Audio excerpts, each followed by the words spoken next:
Welcome back, everyone. Today we're following a new development in the ongoing case involving a defendant identified as Jacob Mann. This is the same individual who previously chose to represent himself in court, confidently claiming he didn't need trained attorneys and could handle the legal process on his own. However, that decision quickly led to complications when he failed to appear for a scheduled motions hearing, prompting the court to issue a bench warrant against him. Despite that serious step, the case continued moving forward with upcoming stages including a pretrial conference and the possibility of a jury trial, with clear instructions that he was required to appear in person. But instead of complying with the court's order, he made a surprising move by joining remotely through WebEx, acting as though the warrant had no effect on his obligation to physically attend. Now all attention turns to how the court will respond to a defendant attempting to proceed in the case while already under a bench warrant and not present in the courtroom. All right, Mr. Mann, we are set today for a pretrial conference. You're not here. Why are you not here? Well, there's a few reasons for that, sir. One of the main reasons is I'd like some clarification on the record to be made without getting arrested. Due to the last appearance, as you know, was physically unable to get there. You're right about my motion. I didn't prove the just cause. I realized that I had to include some exhibits and proof of what was going on, and I apologize for that. However, the last appearance, I was specially appearing to, by special appearance, I was attempting to make by a special appearance to challenge the jurisdiction of the court due to several issues that have been unaddressed through the entirety of the case. The main ones being the discovery violations, the most recent changing of the discovery files to make all my motions look like I don't know what I'm talking about, and kind of confused a lot of the matters. And it's still the same thing. I mean, just a couple days ago, I got notice that there was another discovery update. I mean, we're well past the motions deadline, and there was a discovery update a week before that, and then another one like a week after, and then now more recent ones. And I just don't really feel like that's really granting me a fair chance at really defending myself when they want to change the names of the files and things like that. As I've already had submissions that had certain citations to their body cam footages and things like that have also been unaddressed. It doesn't really provide grounds for fair defense or a reasonable amount of time to be able to defend myself. All right. Thanks, sir. All right. Here's, I guess, the record I'm going to make. We're set for trial to commence on Tuesday. Mr. Mann, I recognize how you are perceiving this, but I think the record is pretty clear. This case has been going on since 2022. By my count, there are at least 8 failures to appear, and that's at least 8 failures to appear in this case. You've after an Arguello advisement, you've agreed to represent yourself. You were advised and cautioned during the Arguello advisement that you would be required to, when representing yourself, to comply with the rules of criminal procedure, with any rules of evidence during the admission of any evidence. That has not actually even become ripe at this point because we've not had any hearings. This matter's been set for hearings to address your motions on a couple of occasions just since I've been the presiding judge over this case. And I believe in, let me just want to make sure on 11/26 that just myself have granted you extensions to file certain motions, giving you specific deadlines. And on 11/26/2025, I made it very clear what the final deadline was going to be for your motions to be filed, specifically 12/12/2025. Then we were scheduled for a motions hearing on 1/9/2026. That was the day that you appeared via WebEx. I found a failure to appear because you appeared via WebEx and did not give a adequate reason. You had indicated that you may be able to get here by 10:30, and I even stayed the warrant to give you that opportunity. Today, we're set for pretrial conference 1 week away from the beginning of the trial date. You're still not here in person. These motions that you keep on talking about could have been addressed appropriately if you would have followed the court's orders during that time frame. And certainly, if there are issues of discovery that have happened that are not in compliance with Rule 16, the court will hear those. But those, again, you've been complaining about, or challenging, I should say, discovery issues, but you never present yourself on a date that we're actually scheduled to address those things. And you have to be here in person. You also have to be here in person for the trial. So again, we're set for a pretrial conference here. I have a jury questionnaire that I'm going to submit to the jury commissioner in preparation for Tuesday's trial. I'm going to bring in 55 jurors for that trial, and the court will be prepared. Well, let me ask the prosecution. Is the prosecution ready to go to trial on Friday? I'm sorry, on Tuesday. People are ready, Your Honor. All right. So, Mr. Mann, we're set for trial. I mean, this, again, I'll address any pretrial issues or any discovery issues that have arisen in the last 35 days to determine whether there was any discovery violations. One thing you need to understand is the prosecution has a duty to continue to provide discovery. Oftentimes when they provide discovery just based upon, and I don't know how you're receiving your discovery, but again, these are just things I'll consider, and I'm just saying this for your information. Sometimes when they provide discovery, if they're doing it over what they call evidence.com, which is a system that they use to disclose information, sometimes not the new discovery is provided, but then all the previously provided discovery kind of tags along with it, so it's included with it. I will address any discovery issues that may have arisen in the last 35 days if there's any new discovery that may exist. But those are things that I have to address when you're here in person.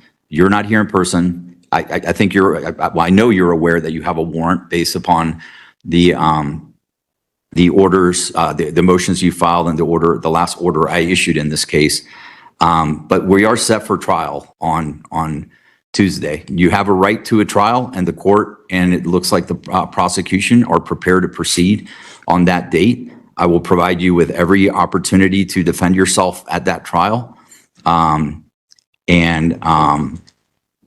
We will see you on that date. At this point, I don't know that there's anything else I need to go over pre-trial unless Ms. Jones and again, Ms. Jones is here only as advisory counsel, unless there's something in particular that Ms. Jones you think I should be covering, or unless Mr. Duncan wants anything in particular covered. The one thing I will state is just based upon the nature of how things have been progressing in this case, I'm not going to require any witness testimony on Tuesday, so that at least there's a one-day window there for the people to just place any witnesses on call for what's going to happen the rest of the week. The judge is starting to explain how a jury trial would normally proceed, but that isn't the main focus in this moment. The real attention is on the defendant's behavior that has been building over his earlier appearances. There have already been subtle signs of sovereign citizen-style arguments, but now it becomes more direct as he refers to his involvement as a special appearance aimed at challenging the court's jurisdiction. This shift makes his position much clearer than before, showing a stronger move into those types of legal arguments. However, despite all of that, the judge still has a key issue to deal with first: the defendant's failure to appear in court, which is still unresolved and hanging over the entire case. Sorry, Judge, I don't mean to interrupt. Yeah, no, I'm actually done with that. Okay, I should have interrupted sooner. If Mr. Mann is not here today, are you finding that it's a failure to appear? It is a failure to appear. I'm just giving him the information so we can proceed on Monday. He's got a warrant already. So yes, it is a failure to appear. But I still want to pass the information along so we can proceed on Tuesday. I said Monday. On Tuesday's the trial date. Excuse me. You said quite a bit there. I didn't really get a chance to respond to anything. There's nothing to respond, sir. I'm just giving you well, instructions. I got some things I need to address with the court before we can proceed, sir. Well, sir, then you need to come to court. We will address those things when you're here in person. Well, I'm not going to. I'm trying to tell you guys need to prove jurisdiction because, there was a period of time I sat in prison for almost 9 months and there was no action on the case. That's a failure to prosecute. And I understand the statutory provisions on speedy trial, but there's constitutional provisions. And if the trial ain't had from the date of the start of the case between 180 days and there ain't good cause shown, that means you guys waive jurisdiction. I will address, sir. I'm asking covered everything I need to cover. I'm asking you to address it now because before we can proceed, I need you guys to prove that you guys have authority to try the case. Sir, I've already addressed way more than I needed to. You're not actually here. It is a failure. No, I am here.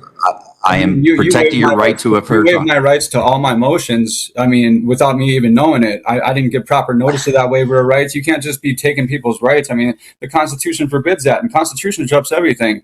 It doesn't matter what kind of order or ruling of law. If it's against the Constitution, you know that you can't be ruling like that. So, can you address that, please? All right, sir, what I'm addressing is that you're not here. And the one thing I will say is you were on notice as to what the motions date was and you failed to appear on the motions date. You have to be in person. I attempted to appear by video because I couldn't get there. And I wish the record would reflect that. Because I did. Sir, the record is made on this case. This matter is now in recess. Okay. You have a trial on Tuesday. You need to be here in person for your trial. Yeah, I got you. You don't want to give me nothing, I got you. That's pretty much unfair as it gets. It's not about fairness at this point. It's about a failure to appear. The case had already been scheduled for a jury trial with a full panel of 55 jurors brought in and ready to proceed. The defendant was facing 2 drug-related charges, one a misdemeanor possession and the other a more serious felony involving allegations of bringing drugs into a jail facility. Even with an active bench warrant already issued, he still chose not to show up for the trial at all, effectively walking away from a fully prepared courtroom proceeding. The judge takes this seriously and begins outlining the full history of the case on the record, carefully explaining how everything escalated to this point and why the absence carries such weight in the court's decision-making. All right, let's call case number 22 CR 2848, Jacob Mann, entries of appearance. Todd Duncan for the people. And Ms. Jones, Jessica Jones is here as advisory counsel for Mr. Mann. Mr. Mann is not in the courtroom. I guess I'll just ask, do either party have any information relating to Mr. Mann as to why he's not here today? No record, Okay. Your Honor, that I can make on his behalf. I don't represent him. No, I understand. Just didn't know if there's any communication or anything, but all right, we're set for trial. I'm going to make let me find out. Is there any record that, and Ms. Jones, I 100% recognize that you don't represent him, but is there any record you need to make of any kind? Your Honor, I have been in touch with Mr. Mann as he has been attempting to prepare for his trial this morning throughout the long weekend. I know that he is scared, he is confused, he has many questions about how to proceed as a pro se individual.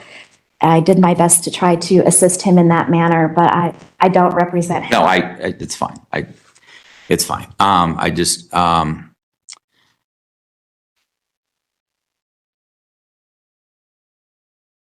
right, I need to make a record. Because frankly, based upon the nature of this case as a whole, I think the court needs to take some appropriate action on the bond issues on this case. So I guess I'll go back to the last court date, which was on 2/10 of 2026. Mr. Mann, that was set for a pretrial conference. And Mr. Mann, at that point, kept on arguing or was trying to argue that the court lacked jurisdiction, and based upon what he was saying, he indicated because the case has not been brought to trial within a certain period of time. He was presumably making some kind of a speedy trial argument. So the court believes that it's relevant to make this record both to establish why, at least based upon the court's review of the record, there's not ever been an issue of speedy trial in this case, and two, why At this point, I believe a new bond, I mean, he's already on a bench, there's already a bench warrant that has been issued in the case against him, but the court finds that a bond modification is now required for his failure to appear at trial. It was made very clear to him on 2/10/2026, even though the court found that he failed to appear because he was on WebEx, the court at least gave him the courtesy of explaining to him how jury selection would go, the fact that there's a trial and that he was expected to be here for the trial. This case has been set for trial now 4 times. This is the 4th trial setting.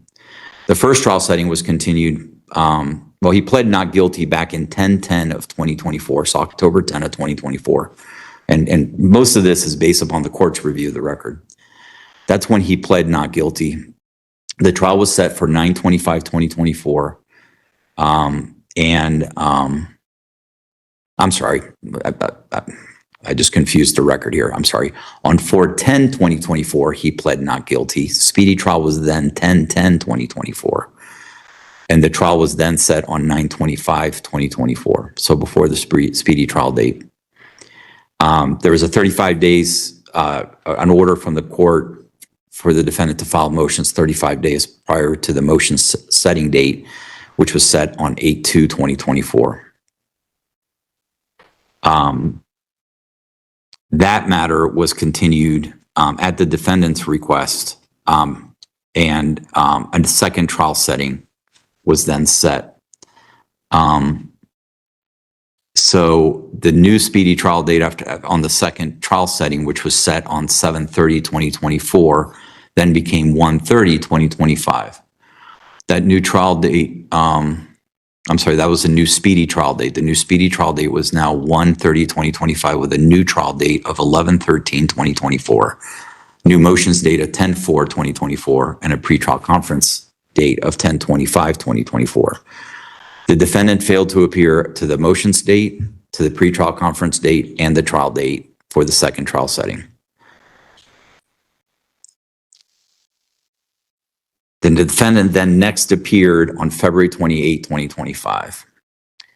The matter on that date was set for a setting on 4/7/2025, and the judge that presided on that date ordered that speedy trial was tolled until the next court date. So the speedy trial then was 10/7/2025 per that court order. The defendant failed to appear on 4/7/2025, which was the setting date for that trial date, and a bench warrant was issued. The defendant then appeared again on 4/9/2025, and on 4/9/2025, the defendant indicated that he was hiring private counsel, but may go pro se. So the court advised the defendant pursuant to Arguello, and the matter was set for trial on 9/10/2025. And it appears from the record that the defendant accepted the trial date that was set on that date. Court again set motions due date 35 days prior to the motions hearing date, which was then set at 7/11 of 2025, and a pretrial conference on 8/26/2025 was set. The defendant failed to appear to the motions date of 7/11/2025, failed to appear at the 8/26/2025 pretrial conference date, and failed to appear to the now third trial setting, and second failure to appear on a trial setting by the defendant that was on 9/10/2025, and that was a waiver of speedy trial. So now we're set on the 4th trial setting. The defendant was arrested on a warrant on or about 9/22/2025. On that date, the court saw the defendant. He indicated he had motions to file. Since the court was set the matter for trial, the new speedy trial date, which is the speedy trial date that applies to this particular trial setting, is 3/23/2026. The court appointed advisory counsel, Ms. Jones, well, who ended up being Ms. Jones. I don't think she was identified on that date, but who ended up being Ms. Jones, and allowed the defendant an opportunity to file motions to show cause as to why motions should be allowed to be filed late. and set the case for trial on today's date, so 2/17/2026. 26. Pretrial conference was 2/10/2026. On 9/23/2026, the defendant made clear that he did not want the public defender to represent him, and again, he had been previously given an Arguello advisement. Court then set 11/24/2025 as a date for which the defendant could file motions, if good cause could be shown for any delays.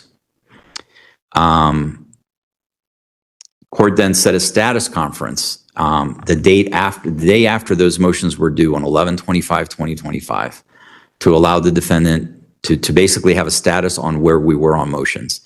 And on 11/25/2025, the minute order will be corrected if it hasn't already. The minute order at one point was reflecting it was on 11/26/2025, but the court has actually gone and listened to the FTR. It was on 11/25/2025 that the defendant appeared in court, and the court extended the deadline for the motions to be filed further to 12/12/2025 and set this matter for a hearing on motions on 1/9/2026 at 9 a.m.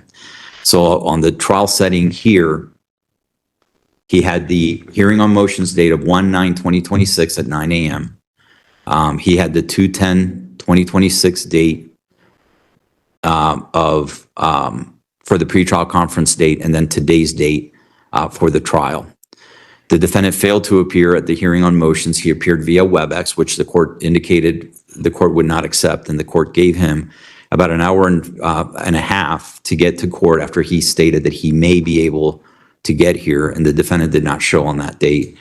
The defendant then appeared to the pretrial conference, as previously mentioned, via WebEx, and the court indicated that, again, that was a failure to appear, and the defendant needed to be present.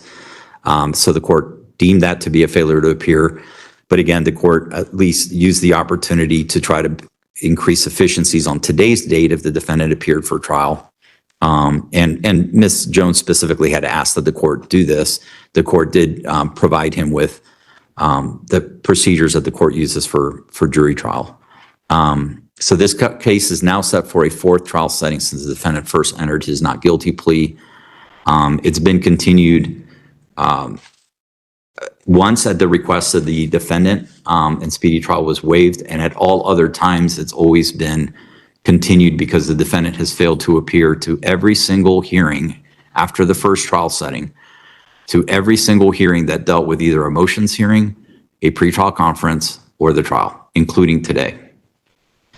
So as this is now set for its fourth trial setting and the defendant is not here, the court believes that a bond modification is required for what the court has previously posted, because it is clear the defendant will not follow the court's orders on such important dates that are actually set up to protect the defendant's rights to a speedy trial, which is what he keeps complaining of, but he's not, based upon the record, the court finds that it is his doing as to why this case has not proceeded to trial more expeditiously. And so the court modifies the bond at this point to $100,000 cash bond. A $100,000 cash bond was ultimately set after the defendant failed to appear for a jury trial he had previously insisted on going forward with. Even though the court and jurors were fully prepared, he never showed up, which triggered immediate consequences, including a bench warrant being issued. Within roughly a week of that order, he was located and taken into custody. Now that he's back in custody, the upcoming court appearance is expected to be brief, focusing mainly on his arrest status and the impact of his failure to appear before the case moves any further. Jacob Mann. Good morning, Mr. Mann. You're being held out of Denver case 25M621. Your bond is set at $2,000 cash surety or property. You either can post that bond and get a new court date in Denver, or you will be notified that Adams County is holding you for the Denver matter. Thank you, sir. So I think there's an actual misconception on that case. I cannot do anything out of a case on another jurisdiction. You will definitely have to talk with Denver about that. Thank you. The key misunderstanding here seems to have been on the defendant's part, where he treated a jury trial almost like an option he could turn on or off at will. After everything that unfolded, the case moves into his next appearance, bringing him back to the same courtroom where it all began. Following about a week in custody, his stance has clearly shifted. The same defendant who once pushed to take the case all the way to a jury trial is now stepping away from that position and showing a willingness to change direction. At this stage, he abandons that earlier approach and indicates he is prepared to accept the plea agreement that was offered to him much earlier in the process. We're calling two cases, 25 CR 2733 and 22 CR 2848, People versus Mann. This is from the Division E docket. It comes on for appearance on arrest warrant. I'll take entries starting with the People. Will applicant for the People. Thank you.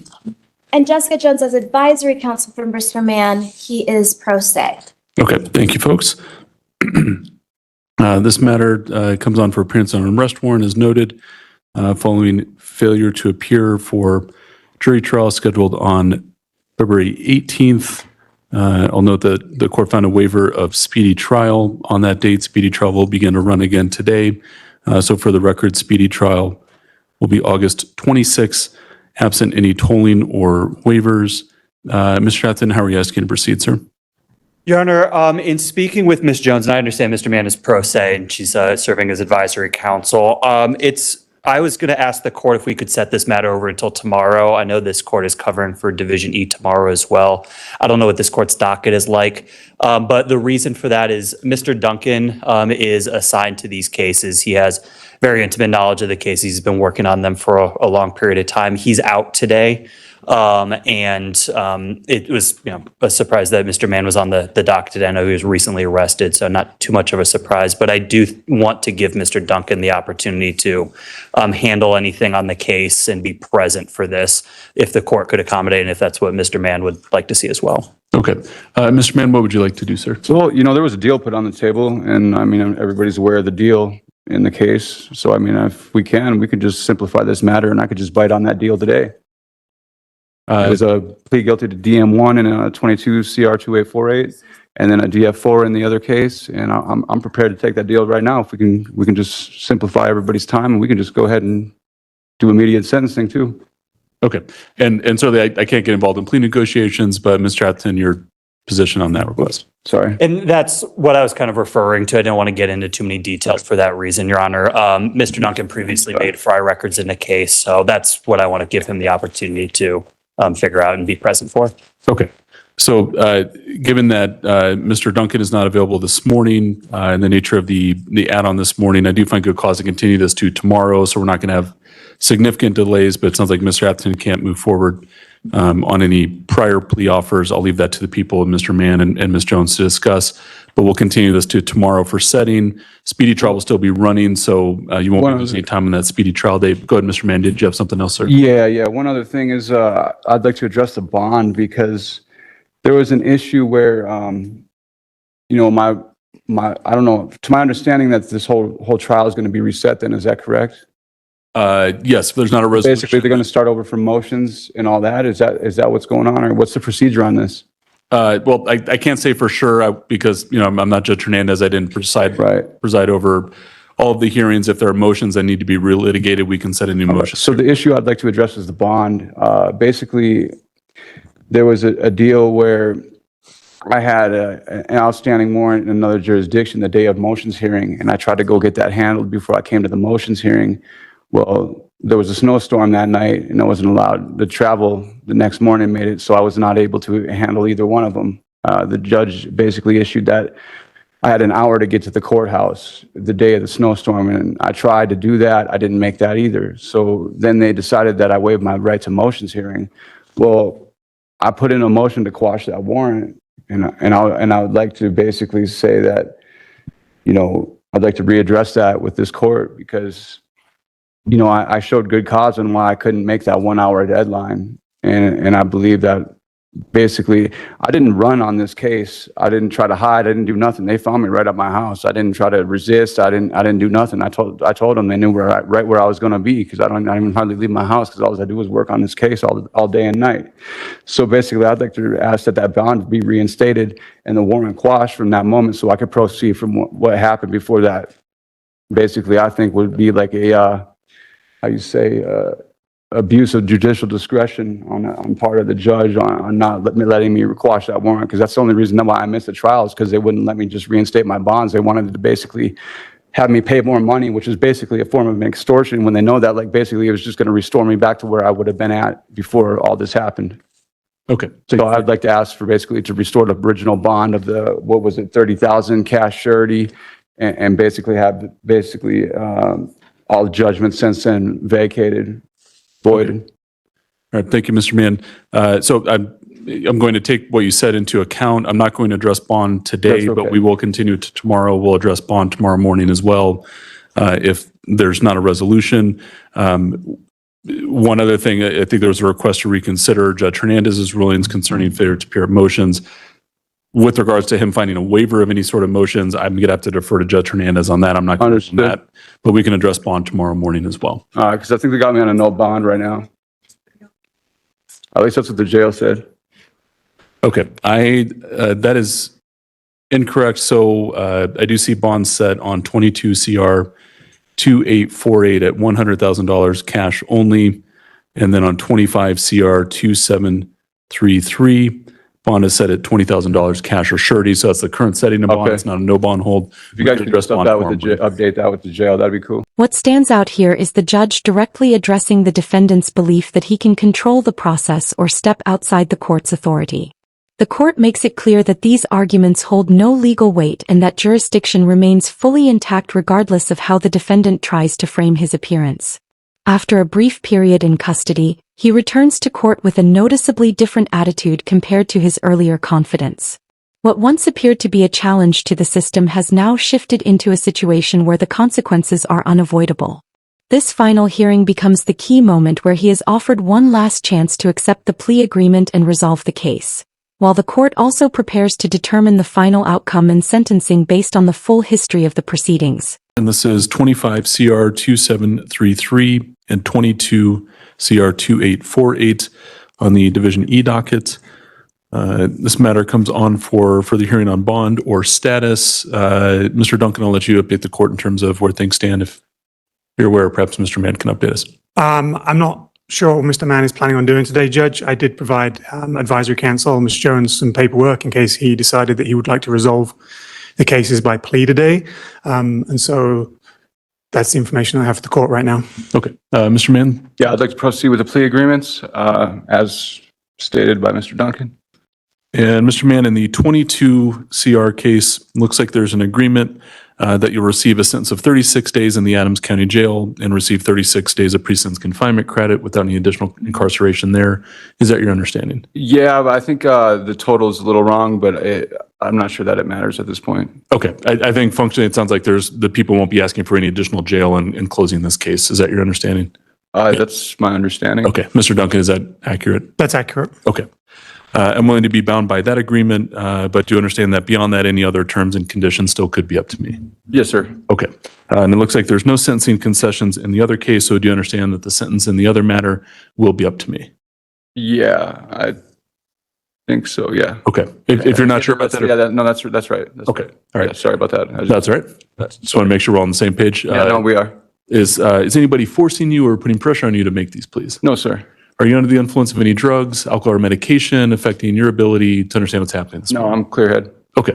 Any other questions for me or Ms. Jones at this point? No, sir. All right. Thanks, sir. Then in 25 CR 2733, as to count 2, a class 4 drug felony, how do you wish to plead guilty or not guilty? Thank you. I'll accept the plea. And in 22 CR 2848, as to count 5, class 1 drug misdemeanor, how do you wish to plead guilty? Guilty, sir. Okay. I'll accept the plea in both matters, find them to be knowing, intelligent, and voluntarily made. Mr. Duncan, were you prepared to move forward with sentencing, sir? My request was going to be to set it into Division E on Monday, Your Honor. I understand if the court doesn't want to do that today, though. Okay. Mr. Mann, what's your request in terms of... I'd like to go right now today. If we can, let's just handle this. The judge's tone here is firm and unmistakably final, making it clear that the case has reached its end stage and the defendant is now facing the consequences of his actions. The discussion has moved away from legal arguments or procedural disputes and shifted fully toward accountability and sentencing. At this point, the court is no longer considering delays or challenges, with the focus narrowed entirely to resolution. The warning also underscores that what comes next is likely to be a difficult moment, as the reality of possible incarceration becomes unavoidable inside the courtroom. Everything now centers on the final outcome and the impact of the defendant's choices that led the case to this point. I would ask Mr. Duncan proceed first, if that's okay. Okay, that's fine. I'm happy to hear from people first. Go ahead, Mr. Duncan. Thank you, Judge. I think the sentencing options for the court under the subsection of the DF4 statute that's been pleaded gives the court the option of a probationary sentence, of a jail sentence as a condition of probation not to exceed 90 days, or a DOC sentence. I'm not asking the court to impose a DOC sentence. I don't think probation is appropriate here, given Mr. Mann's history, and I can go through that if the court would like me to. Mr. Mann has spent quite some time in and out of DOC in recent years, and so during his time with Westminster PD, when he was being transported, he'd indicated to them that he had no interest in treatment, and as soon as he got out, he was going to get high again. That was in 2022. I don't know where he is with his sobriety today. Obviously, in the 25 case that we're talking about here, he was in possession of around about 15 grams of a combination of fentanyl and methamphetamine. I don't know if that was his for use or how he came into its possession, what he intended to do with it.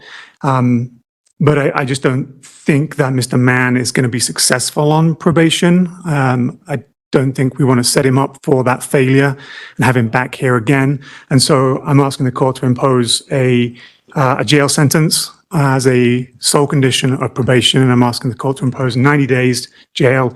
Mr. Mann may have 3 or 4 days of credit on this case, and so my request is 90 days jail as the sole condition of unsupervised probation. I don't believe the alternative sentencing options are available under this part of the possession of a controlled substance statute.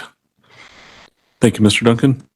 Mr. Mann, what would you like to let me know, sir? Well, this case is kind of weird because I had actually like 4 years sobriety before this incident happened. This incident happened in the jail where this person, it was a cellmate, ended up throwing these drugs at me just before a shakedown in the cell, and I didn't know what to do, so I smuggled these drugs through the shakedown. I ended up with these drugs or whatever, and it actually impacted my life like majorly. I ended up overdosing and dying like 4 times in the jail.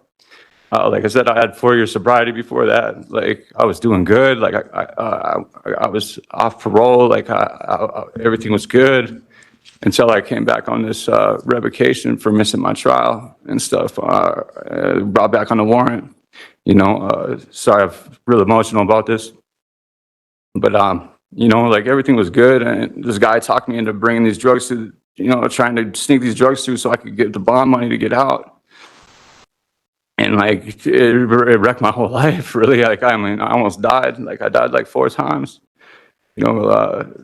between the jail and going to the ER and stuff, and like, I just wish I would have never met this person that they put me in the cell with, because I don't think this whole situation would have happened. But other than that, like Mr. Duncan said, this is an old case from 2022. Since then I went to prison. I did the sober house. I did good ever since, and I would just ask for really just like an at-home confinement so I can continue working with like trying to get back into the school. I was trying to do some college. I enrolled and stuff, but I kind of put it off to the side because I didn't know what was going on with my legal things and all that. And then I also have some other job opportunities it's called Swipe Joy. It's a credit card processing company. They offer low rates for businesses and stuff like that. I've also been involved in. I'd like to just be able to ask for like at-home confinement in order to be able to like keep my home proper, like basically like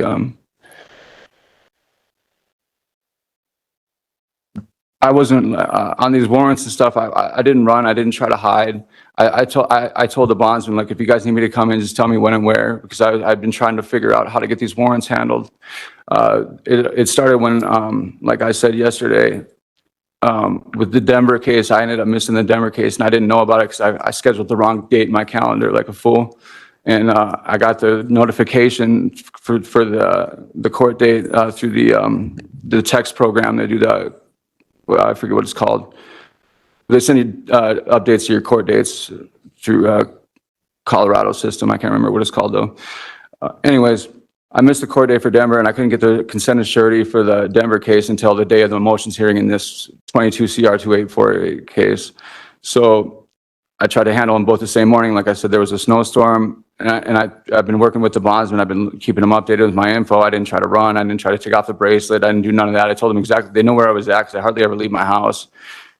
You know, because I got things that I work on there, like, and basically, like, I think at-home confinement would be the best. So then I can basically help, because we're in the middle of restoring the house so we could sell it and move away after all this is done. Me and my lady, I wish she was here, but she's not. But anyways, like, that's basically what I'm asking for, is either at-home confinement or some type of, I mean, I got no problem. I didn't run on the GPS. I didn't try to take I told them straight up, if you guys need me to come in, like, I'll come in, just tell me when and where. And I didn't try to, like, buck. That's why, like, when the bounty hunters came, I didn't try to resist. I told them, like, look, I told them to just call me and tell me to come in. I'll come in anytime, anywhere. So I wasn't trying to run. I wasn't trying to, like, hide. I mean, I was at the same place the whole time. I guess, sorry, I'm so worked up about it. You're fine, Mr. Mann. Take your time, sir. Yeah, I tried to. You know, that's why I'm requesting in-home detention, I guess, is because it's really just the best option. Okay. Thanks, sir. And it's like kind of not really a major crime, you know what I mean? And like I said, I was sober up until all this happened, you know, and after, like, the whole dying in jail and stuff, like, all the times, like, it just kind of set me on a different path. I don't want nothing to do with it, you know? And, like, that's kind of like another reason why I request in-home confinement, is because you never know what kind of people they put you with in there, you know? The tone here shifts into a more sarcastic and dismissive style, where the commentary makes it clear there's little room for sympathy toward the defendant's position. Any emotional reaction is brushed off and treated more as spectacle than something to take seriously. But beneath that layer of commentary, the focus snaps back to the legal reality of the case. The narrative moves firmly into the final phase of proceedings, where everything is now pointing toward sentencing. At this stage, the courtroom is essentially set for the decisive moment, with the judge preparing to deliver the final outcome after all prior hearings, delays, and decisions that led the case here. Okay. Thanks, sir. Thank you, folks. I've considered the arguments of both parties. I've reviewed the files in these matters. First, as to the 22 CR matter, it's an older offense. Given the procedural history here, I do agree with both parties. The recommendation here is appropriate. So in 22 CR 2848, I'll sentence Mr. Mann to a period of 36 days in the Adams County Jail with 36 days of pre-sentence confinement credit. As to 25 CR 2733, the original charge here was a Class 6 felony of introduction of contraband. Mr. Mann has explained some of the circumstances there. I think some of Mr. Duncan's requests certainly are fair. Any controlled substances in the jail are obviously concerning, and I think Mr. Mann has even identified himself some of the risks there with, it sounds like some of the medical issues that Mr. Mann suffered alone. But obviously, that's a significant concern, particularly with fentanyl.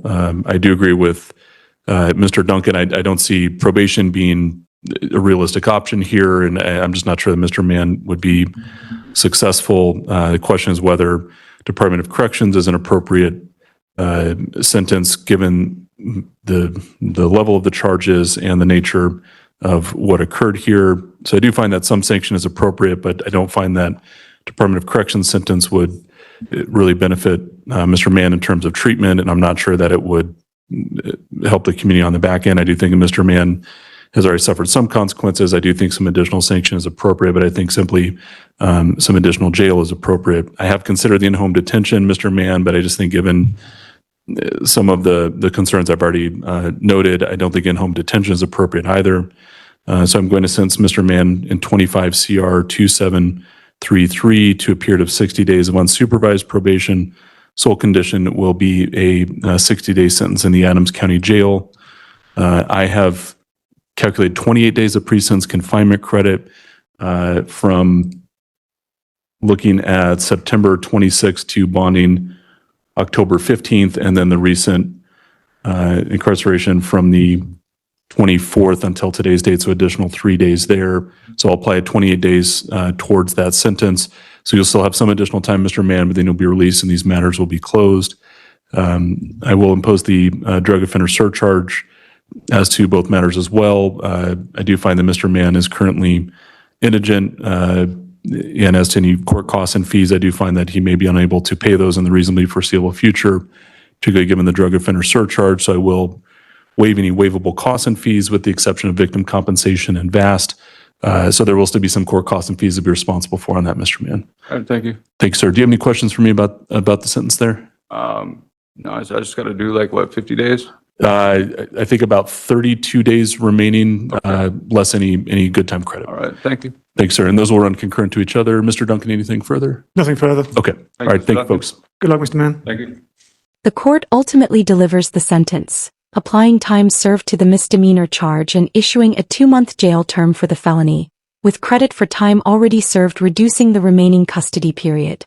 The commentary then shifts into a more critical tone, expressing disappointment that the outcome was not more severe, while also referencing earlier claims tied to a protection order violation and the defendant's shifting explanations, including attempts to portray himself as the victim rather than the offender. It further suggests that the time spent in custody could influence his behavior moving forward, given the controlled environment and exposure to other inmates. With the legal outcome finalized, the video transitions into its closing remarks, where the narrator summarizes the case, encourages viewers to engage through likes, comments, and subscriptions, and then officially wraps up the coverage.